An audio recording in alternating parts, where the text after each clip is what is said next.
सबु भाई भौणी मानकु मोर नमस्कार। मु आजिर टॉपिक रे माने सबु बेले देखे ईश्वर ईश्वर कहती शरीर धारी मानकु ईश्वर कहती जे माँ गर्भरु जन्म हेइथिबा सेमानकु ईश्वर कहती।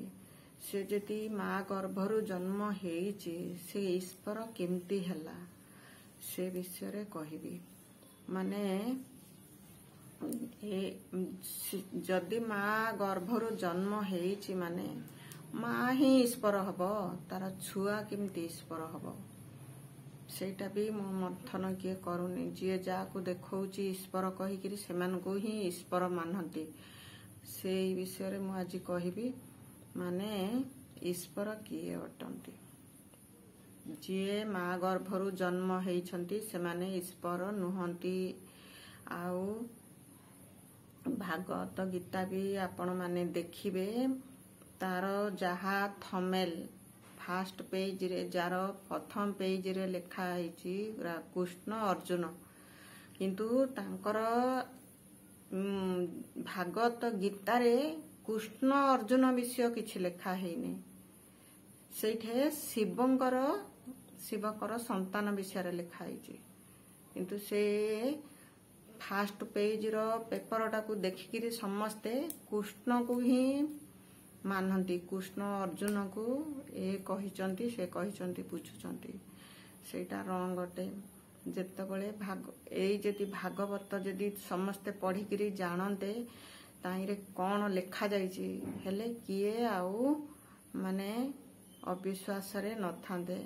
मेन हैला भागवत गीतार से प्रथम पेजटा सेटा कृष्ण अर्जुन रखाई। सेथिलागी से कृष्ण अर्जुन को ही बुझाउछंती भाबुछंती। सेथिलागी और कृष्ण ही परमात्मा भाबुछंती समस्ते।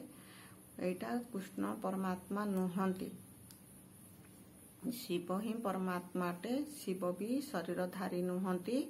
आउ देखिबे शिवकर किए माँ अच्छी कि सेटा को पुराण शास्त्र रे भी नाही। शिव को ही कुहा जाइची तुम्हें ही माता छो, पिता तुम्हें भी, तमें बंधु सखा तुम्हें भी। ए सबू शिव को ही कुहा जाइची। भागवत गीता रे भी लिखा जाइची शिवकर ही विषय रे। आउ शिव ही देखिबे अलगा को ठाकुरंकर दुईटा मूर्ति देखैबा नाही, किंतु शिवंकर ही नारी रूप पुरुष रूप देखा जाइची। सेथिलागी शिव ही परमात्मा अटंती। से ही माता पिता समस्तिंकर, से ही बंधु सखा, से ही माने समस्ते सबु बेले भगवान कौन कहूची कि हे मेरा माने छुआ को, हे मेरा बच्चा, हे मेरे छुआ, हे मेरा संतान, ए सब भगवान ही शिव ही कहिबे। आउ भगवान जेतिकी प्यार से तांका छुआ केते गलती करो भी, गलत रास्ता रे जाऊ भी, भगवान ही प्यार से छुआ मन को डाकुचंती हे मेरा लाडली बच्चा बोली। किंतु मनीष रे टिकिए कथारे क्रोध रे से ताकू ताना दउची, ए आकू ताना दउची, पूरा दुनिया टाकू पूरा घांटी किरी गंधेई दउचंती। आउरी माने दुनिया रे भल किछि खबर करबा को हेले भल देखाओ वीडियो करिकिरी, किंतु गलत खबर देखाइले गलत ही फेलुची। सेथिलागी गलत बेसी फेलाओ नाही। जो जे कोनोसी कथा देखाइबो भल कथा ही दुनिया को देखाओ, गलत कथा बेसी देखाओनी। दुनिया शिखिबो कोन गलत ही शिखुचंती। सेथिलागी किए काकू ए गर्भ अहंकार करनी। भगवान केबे काहारी को केते गलत छुआ हेले भी भगवान ताको माफी करूचंती। सेमती तुमे भी टिके टिके कथारे बड़ क्रोध करनी, काहारी को अहंकार करनी। समस्ते को भल व्यवहार देख। से जदि खराब कला से ऑटोमेटिक सुधरिबो। आमे जदि ठीक अछंदी तो आमे पत्थरटे मारिले से भी, आमे जदि टेकाटे मारिबा से भी पत्थरटे हमको मारिबो। ए सब हे बढ़ी चलुची दुनिया रे। କାହାଣୀ ମାନେ ବଡ଼ ବଡ଼ ହାଙ୍ଗାମା ବି ଚାଲୁଛି। ସେଥିଲାଗି ସେଇ ସବୁ କରିବାକୁ ମୋତେ ଭଲ ଲାଗୁନି ଦେଖିଲେ।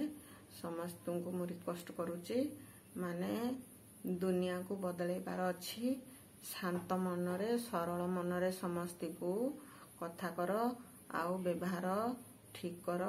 ଯଦି ତୁମେ କମେଇ କରିବାକୁ ଚାହୁଁଛ ଭଲ କଥା ସମସ୍ତଙ୍କୁ କହିକିରି ତୁମର କମେଇ କର, କିନ୍ତୁ ଗଲତ କଥା କହିକିରି କାହାକୁ ଏସବୁରେ ଭିଉ ବଢ଼େଇବାକୁ ଖୋଜନି।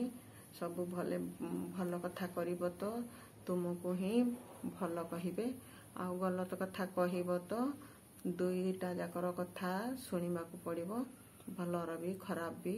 ସେଥିଲାଗି ଗଲତ କରିବା କାହିଁକି, ଗଲତରେ ଯିବା କାହିଁକି? ଆମକୁ କିଏ ବି ଗଲତ କହୁ ବି ଆମେ ଠିକ୍ ରାସ୍ତାରେ ହିଁ ଯିବା ଉଚିତ। କିଉଁନା ଠିକ୍ ରାସ୍ତା ହିଁ ଭଲ ରାସ୍ତା ହିଁ ଦେଖେଇବ, ଆଗକୁ ଭଲ ହିଁ ଆମର ପରିବେଶ ହବ। ଆଉ ଗଲତ ରାସ୍ତା ଦେଖେଇବ ଆମର ଆଜି ନହେଲେ କାଲିକି ଆମ ଫ୍ୟାମିଲି ବି ଆମକୁ ତାନା ଦେବ, ଆଉ ବାହାର ଦୁନିଆ ତ ଛାଡ଼। ସେଥିଲାଗି ଆମେ ଆଗକୁ ଭଲ ହିଁ କରିବାକୁ ଚେଷ୍ଟା କରିବା। ଏଠିକି ମୋର ଅନୁରୋଧ, ସମସ୍ତେ ଦୁନିଆରେ ଭଲ ରାସ୍ତା ସମସ୍ତଙ୍କୁ ଦେଖେଇବାକୁ ଚେଷ୍ଟା କର, ଦୁନିଆକୁ ଚେଞ୍ଜ କରିବାକୁ ଚେଷ୍ଟା କର। ବହୁତ ଗଲତ ରାସ୍ତାରେ ହିଁ ଦୁନିଆ ଯାଉଛି। ତାକୁ ମାନେ କିଏ ଭଗବାନ କହିଛନ୍ତି ତୁମ ଦ୍ୱାରା ହିଁ ଏ ଦୁନିଆ ସୁଧରେଇବୁ, କିନ୍ତୁ ଭଗବାନ ନିଜେ ଆସିକିରି ଏ ଦୁନିଆ ସୁଧରେଇବେନି। କାହିଁକି ନା ଭଗବାନ ଶରୀରଧାରୀ ନୁହନ୍ତି, ଆମେ ହିଁ ଭଗବାନ